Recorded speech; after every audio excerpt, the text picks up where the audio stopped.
what are some first steps that we can take towards reframing responsibilities? Sure. I think first we need to hear ourselves grumbling, right? We need Yes. to recognize, wait a minute, I have a bad attitude about this. And I'm talking to myself here. This is for all of us, myself included.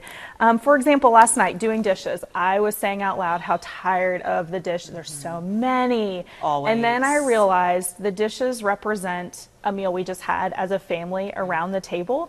And there's something bigger and more beautiful here than the messy sink that I'm trying to clean up. Exactly. And I love that. And it's always these tasks, whether it's, doing dishes, I'm not a fan of that either, or doing laundry. You just feel it on this gut level that it's something you have to pursue. It almost urges you forward in pursuit of it. Yeah. And so you had your own nudge that's been with you did. for a very long time. It's something you and I have discussed, off camera a lot, and finally it's become a fruition. And Yes. you are busting at the seams. Like you were so I've been excited. Waiting. I've been waiting and waiting, and today is the day. So today is like the day. Christmas came early. Right here on WZBJ 24, Yes. Caitlyn has a big reveal. So go ahead and tell us what it is. Okay, so I have a book coming out in January. Yay. So January 17th, my book, Worth It and Wonderful, is being released. Yes. What is all this for anyways? And fortunately, our sermon series was in the book of Luke, one of my all-time favorites, because in Luke, we look Jesus in the eyes and we realize there's never a place too far gone, and we can always get our hopes up. So that's what I did. I Hope with that.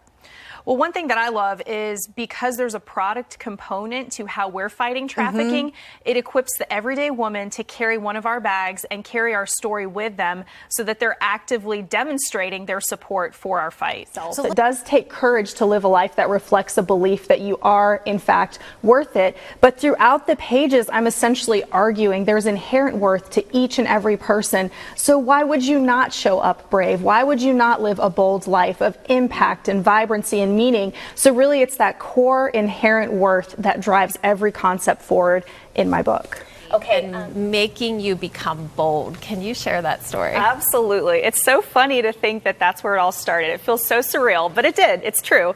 It's spot on. But I think it's important that as we seek to help women feel empowered and more bold, that we're rooting it in gospel truth each and every step of the way. That is so well put.